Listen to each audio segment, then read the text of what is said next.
Cláudio Humberto, e olha, queria destacar hoje mais um passo da polêmica dessa novela que envolve o tarifaço que os Estados Unidos impuseram ao Brasil. Com muita coisa ali correndo no papel e pouca coisa na prática. Uma delas, essa aqui, que é só no papel, é o seguinte: hoje o governo brasileiro vai apresentar a Washington, ao governo dos Estados Unidos, a resposta àquela ação aberta pelo governo Trump sobre supostas práticas desleais do Brasil. Entre todo esse balaio que foi colocado no documento oficial do governo dos Estados Unidos estão PIX, desmatamento ilegal, mercado de etanol. O que uma coisa tem a ver com a outra? Não tem nada, né? Isso aqui foi uma justificativa que foi apresentada pelos Estados Unidos para sobretaxarem o Brasil por outros motivos. E aí, já que isso não significa nada, na prática, o que o Brasil vai responder vai dizer que não, que o PIX é importante, a soberania, blá, blá, blá, blá, blá, blá. Também não vai ter nenhuma consequência concreta nessa questão das tarifas. As sanções dos Estados Unidos seguem vigorando, com vários setores pagando 50% para vender seus produtos para lá, ou seja, não vendendo. E nesse momento aqui não há nenhuma perspectiva de recuo pelo governo dos Estados Unidos, muito pelo contrário, decisões do final da semana passada mostram que não haverá recuo e da parte do governo brasileiro também não haverá uma tentativa de negociação diferente. Lembrando que até agora não aconteceu a tal ligação Lula-Trump. O presidente Lula falou na semana passada com Vladimir Putin e com Xi Jinping. Não falou com Donald Trump, acha que não será recebido.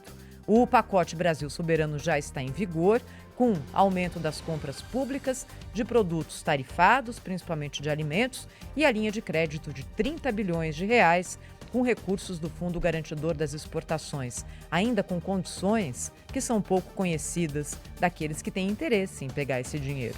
Juros, crédito, prazo, qual vai ser a exigência, o que o governo vai pedir de volta em relação à manutenção de emprego. Por enquanto, é mais uma questão aqui dessas que ficam no papel. O professor José Pastore, sociólogo, um dos maiores conhecedores da realidade brasileira, foi um entrevistado desse final de semana no Canal Livre, na tela da Band, na Band News TV e também na Rádio Bandeirantes. Ele falou, por exemplo, sobre esse pacote que auxilia o setor exportador e pontuou que ele é importante para pelo menos tentar segurar um pouco o desemprego nesses setores mais afetados. Esse pacote de medidas aí, ele tem um ingrediente que é importante, que é a manutenção do emprego, não é? Isso é uma coisa que vai ajudar muito a população e a ordem social aqui entre nós. Ele dando uma ajuda para as empresas para poderem respirar e ter a oportunidade de encontrar novos mercados, não é? Isso é fundamental, a manutenção dos empregos. Pode demorar 3 meses, 6 meses, mas desde que a gente tenha um mecanismo de sustentação, como aquele que nós tivemos durante a pandemia. Nós conseguimos sustentar 10 milhões de empregos por um bom período com aquela ajuda do governo, né? Então eu sei que muitas vezes os economistas combatem essas ajudas, subsídios, mas num caso como esse, principalmente para os setores mais afetados, eu acredito que isso pode colaborar. Então, e aí o professor José Pastore pontua o seguinte: já que ele era necessário, ele tem que ser tratado também como emergencial. Ter data para começar, data para terminar, até porque, no longo prazo, esse tipo de ajuda não vai fazer muita diferença, não. Vamos ouvir. E nós temos alguns setores que são muito críticos. Esses a gente tem preocupação, porque o impacto no emprego, em geral, eu acredito que vai ser muito pequeno, porque é pouco mais de 10%, né, que o Brasil exporta para os Estados Unidos, do total das exportações. 12%, né? 12%. Né? 12%. Então, o PIB brasileiro depende de 15% de exportação, 85% é produção local. Né? Pois é. Então tem esse aspecto. Tem uma limitação. No agregado. Agora, setorialmente, tem alguns casos que são dramáticos. O caso do pescado, por exemplo, é um caso dramático. 70% do nosso pescado vai para lá. Madeira, por exemplo. Madeira, maior produção de móveis. Móveis. As frutas. Nós não temos capacidade de congelamento para poder manter essas frutas. Porque o café, é claro que é importante, mas o café você pode estocar, né? Você pode estocar, você pode ainda... Agora, as frutas, o pescado, você vai falar o quê para o peixe? Para de reproduzir? Não tem jeito. E aí, o impacto social nessas áreas vai ser profundo. Esse programa do governo terá que ser, no meu entender, muito direcionado. E aí o professor José Pastore me dá aqui a deixa para falar um pouco mais sobre o café, não é? Porque fica aquela impressão, pelo menos num primeiro momento, de que se o produto brasileiro não vai ser exportado, em algum lugar ele vai ter que ser vendido, provavelmente no mercado interno, e por um preço menor do que é praticado até agora. Carne, café, frutas, quem sabe isso tudo vai chegar mais barato para o brasileiro, pelo menos aqui no curtíssimo prazo, certo? Olha, mais ou menos.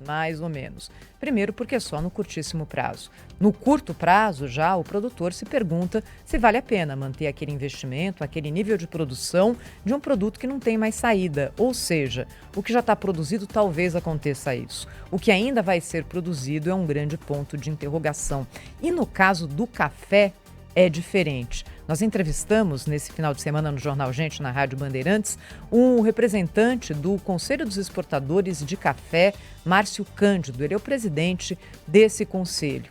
E ele diz o seguinte, olha, no caso do café, a mudança no mercado mundial, com o preço do café provavelmente aumentando, vai bagunçar tudo. E é por isso que o café, que hoje está um pouquinho, coisa de nada, mais barato, que não tem nada a ver com tarifaço, tem a ver sim com safra, com produção, talvez esse alívio não vá muito longe. Vamos ouvir. Não seria surpresa se o mercado voltar para níveis extremamente altos. Então, péssimo para o consumidor no mundo inteiro, péssimo para o consumidor brasileiro, bom para o produtor, mas é um bom relativo, porque você não pode olhar a curto prazo. Vai se buscar outras origens, quando a gente precisar voltar, não tem a tarifa. Se a gente ficar muito tempo com isso e o consumidor lá fora é obrigado a buscar café mais barato, mudou o blend para outras origens, você não consegue retornar. Então, é aquilo que a gente tem falado, não é? Alguns ciclos de produção, algumas cadeias produtivas podem ser impactadas de forma dramática com o tarifaço. E aí, quando você tem uma quebra numa cadeia de produção, para voltar é muito difícil. O Jornal Gente volta rapidinho aqui na sequência e nós vamos falar mais sobre a possibilidade de algum tipo de acordo, de cessar-fogo, talvez algo mais na guerra Rússia e Ucrânia. A gente vai ouvir aqui 2 especialistas no assunto para colocar você na mesma página, entender o que está acontecendo e o que pode acontecer depois dessa reunião marcada para hoje entre o presidente dos Estados Unidos, Donald Trump, e o presidente da Ucrânia, Volodymyr Zelensky.